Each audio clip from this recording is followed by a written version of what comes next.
Bab 7. Rahasia Pengendalian Diri. Pada 1971, ketika Perang Vietnam memasuki tahun ke-16-nya, anggota Kongres Robert Steele dari Connecticut dan Morgan Murphy dari Illinois menyampaikan temuan yang membuat publik Amerika terenyak. Ketika menjenguk tentara di sana, mereka mendapati bahwa lebih dari 15% tentara Amerika yang ditempatkan di sana kecanduan heroin. Penelitian lanjutan mengungkap bahwa 35% peserta tugas militer di Vietnam telah mencoba heroin, dan sebanyak 20% mengalami ketergantungan. Masalahnya ternyata lebih buruk daripada yang terpikir semula.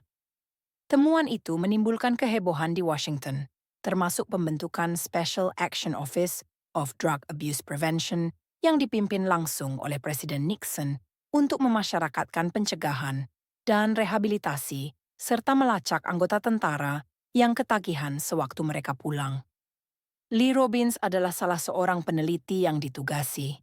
Dalam temuan yang secara penuh mengubah keyakinan terdahulu tentang ketagihan, Robbins mendapati bahwa ketika tentara yang menjadi pengguna heroin pulang, hanya 5% yang kembali menjadi ketagihan dalam 1 tahun, dan hanya 12% yang menjadi ketagihan lagi dalam 3 tahun. Dengan kata lain, kira-kira 9 dari 10 tentara yang memakai heroin di Vietnam meninggalkan ketergantungan hampir dalam seketika.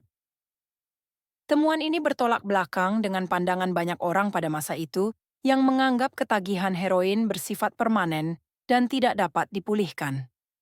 Sebaliknya, Robbins mengungkapkan bahwa ketagihan dapat hilang secara spontan kalau ada perubahan radikal dalam lingkungan yang bersangkutan.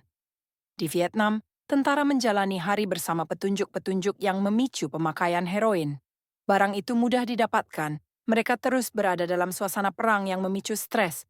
Mereka berteman dan bergaul dengan sesama tentara yang juga pengguna heroin, dan mereka ribuan kilometer jauhnya dari rumah. Namun, begitu seorang tentara pulang ke Amerika, ia berada dalam lingkungan yang tidak berisi petunjuk-petunjuk itu. Begitu konteks berubah, kebiasaan pun berubah. Bandingkan situasi ini dengan yang dihadapi oleh pengguna obat terlarang yang kita kenal.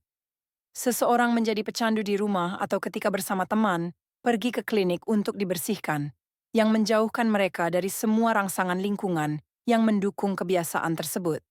Tapi, lalu pulang ke tempat yang sama, lengkap dengan petunjuk-petunjuk yang sama seperti yang dulu, justru menjadikan mereka ketagihan. Tak mengherankan jika biasanya Anda mendapatkan angka-angka yang sangat bertolak belakang dari kajian terkait Vietnam. Umumnya, 90% pengguna heroin menjadi ketagihan, lagi begitu pulang dari panti rehabilitasi. Kajian-kajian terkait Vietnam berlawanan dengan banyak keyakinan kultural kita tentang kebiasaan buruk karena bertentangan dengan asosiasi konvensional bahwa perilaku tidak sehat adalah kelemahan moral. Bila Anda kelebihan berat badan, perokok, atau pecandu, seumur hidup Anda diberitahu bahwa itu karena Anda tidak memiliki kendali diri. Bahkan mungkin karena Anda orang yang tidak baik. Gagasan bahwa sedikit pendisiplinan akan memecahkan semua masalah sudah tertanam mendalam di kebudayaan kita. Namun, penelitian belum lama ini menunjukkan sesuatu yang berbeda. Ketika ilmuwan menganalisis orang-orang yang terkesan memiliki kendali diri istimewa, ternyata orang-orang ini sama sekali tidak berbeda dari mereka yang bermasalah. Sebaliknya, orang-orang yang didisiplinkan lebih baik dalam menata hidup mereka sedemikian, sehingga tidak memerlukan kemauan dan kendali diri yang heroik. Dengan kata lain, mereka menghabiskan lebih sedikit waktu dalam situasi-situasi yang menggoda. Orang dengan kendali diri paling baik biasanya adalah orang yang paling tidak perlu menggunakannya. Lebih mudah menerapkan kendali diri ketika Anda tidak harus terlalu sering menggunakannya. Jadi, betul, ketekunan, tekad, dan kemauan sangatlah penting untuk kesuksesan. Tapi cara meningkatkan kualitas. Kualitas ini bukanlah dengan menuntut agar Anda menjadi orang yang lebih disiplin, melainkan dengan menciptakan lingkungan yang lebih disiplin. Gagasan yang kontraintuitif ini bahkan lebih masuk akal lagi. Begitu Anda memahami apa yang terjadi ketika suatu kebiasaan terbentuk dalam otak. Kebiasaan yang telah terprogram dalam pikiran siap digunakan setiap kali situasi yang relevan muncul. Ketika Patty Olwell, terapis dari Austin, Texas, mulai merokok, ia sering menyulut rokok sewaktu sedang berkuda bersama seorang teman. Akhirnya, ia berhenti merokok dan menghindarinya selama bertahun-tahun. Ia juga berhenti berkuda. Berpuluh-puluh tahun kemudian ia naik ke punggung kuda lagi dan tiba-tiba ingin sekali merokok, sesuatu yang baru pertama kali itu ia rasakan. Ternyata petunjuk untuk merokok masih tertanam, ia hanya tidak memberikan situasi yang sesuai untuk waktu yang lama. Begitu suatu kebiasaan telah terprogram, dorongan untuk melakukannya muncul setiap kali lingkungan yang sesuai untuk petunjuknya muncul kembali. Ini satu alasan teknik-teknik perubahan perilaku bisa menjadi senjata makan tuan. Mempermalukan pengidap obesitas dengan presentasi cara menurunkan berat badan bisa membuat mereka merasa stres, dan alhasil banyak orang kembali ke strategi perlawanan yang mereka sukai, makan berlebihan. Memperlihatkan gambar paru yang terbakar kepada perokok justru meningkatkan kecemasan, yang mendorong banyak orang terdorong untuk mengambil rokok dan menyulutnya. Bila tidak berhati-hati dengan petunjuk, Anda bisa merangsang perilaku yang justru ingin Anda hentikan. Kebiasaan buruk bersifat autokatalitis, proses yang mengumpan diri sendiri. Kebiasaan ini memperkuat perasaan-perasaan yang justru ingin dihilangkan. Ketika merasa galau, Anda makan penganan yang tidak sehat. Karena makan penganan yang tidak sehat, Anda menjadi galau. Menonton televisi membuat Anda merasa lesu, jadi Anda menonton terus karena tidak memiliki energi untuk melakukan hal lain. Mencemaskan kesehatan membuat Anda merasa cemas, yang membuat Anda merokok untuk meredakan kecemasan, sehingga kesehatan Anda makin buruk, dan tak lama kemudian Anda merasa lebih cemas lagi. Kebiasaan buruk bekerja seperti kereta yang menuruni spiral. Peneliti menyebut fenomena ini keinginan yang dipicu oleh petunjuk, cue-induced wanting. Pemicu eksternal mendatangkan dorongan kuat untuk mengulangi kebiasaan buruk. Begitu Anda melihat sesuatu, Anda mulai menginginkannya. Proses ini berlangsung sepanjang waktu, seringkali tanpa disadari. Ilmuwan menemukan bahwa menunjukkan gambar kokain kepada pecandu selama 33 milidetik saja cukup untuk merangsang proses mencari ganjaran dalam otak dan memicu hasratnya.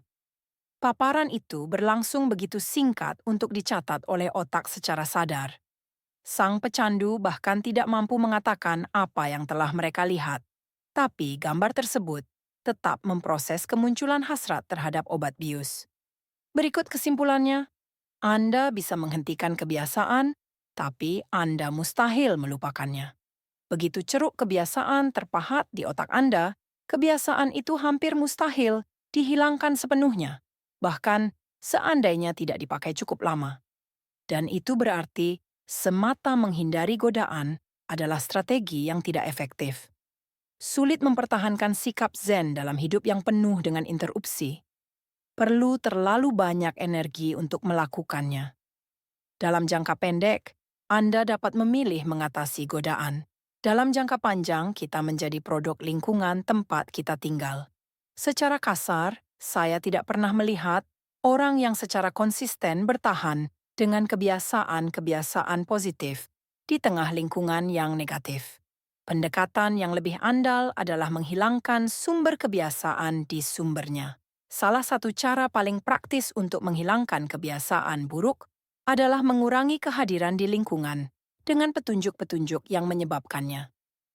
Jika Anda terkesan tidak dapat menyelesaikan apapun, tinggalkan ponsel di ruangan lain selama beberapa jam.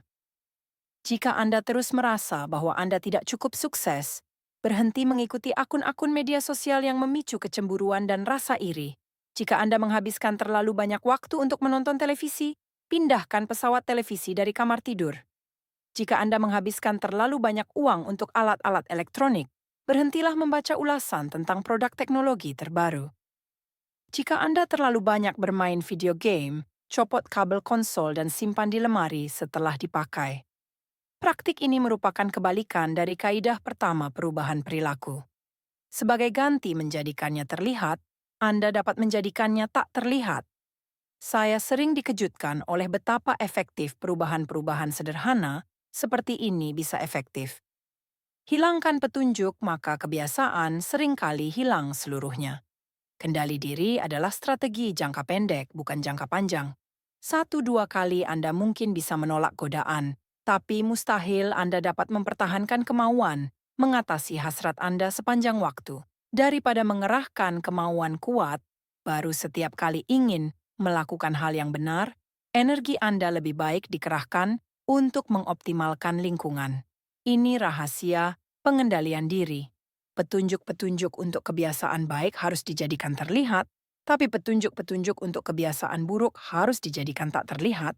Ringkasan bab kebalikan, hukum pertama. Perubahan perilaku adalah menjadikannya tak terlihat. Begitu suatu kebiasaan terbentuk, mustahil Anda melupakannya. Orang yang terkesan memiliki kendali diri cenderung menghabiskan lebih sedikit waktu dalam situasi-situasi yang menggoda. Lebih mudah menghindari godaan daripada melawannya. Salah satu cara paling praktis untuk menghilangkan kebiasaan buruk adalah mengurangi perjumpaan dengan petunjuk yang menyebabkannya. Kendali diri adalah strategi jangka pendek, bukan jangka panjang. Cara menciptakan kebiasaan baik hukum ke-1, menjadikannya terlihat mengisi kartu nilai untuk kebiasaan. Tuliskan kebiasaan-kebiasaan saat ini untuk menyadarinya. Menggunakan niat implementasi. Aku akan perilaku pada, waktu, di, lokasi. Menumpuk kebiasaan. Setelah kebiasaan sekarang, aku akan kebiasaan baru. Merancang lingkungan. Menjadikan petunjuk kebiasaan baik terlihat. Hukum kedua. Menjadikannya menarik. Hukum ketiga. Menjadikannya mudah. Hukum keempat. Menjadikannya memuaskan. Cara menghentikan kebiasaan buruk. Kebalikan hukum ke-1, menjadikannya tak terlihat. 1,5, mengurangi paparan. Hilangkan petunjuk-petunjuk kebiasaan buruk dari lingkungan. Kebalikan hukum kedua, menjadikannya tidak menarik. Kebalikan hukum ketiga menjadikannya sulit. Kebalikan hukum keempat menjadikannya mengecewakan. Anda dapat mengunduh versi yang dapat dicetak untuk kumpulan trik terkait kebiasaan di atomichabits.com/cheatsheet.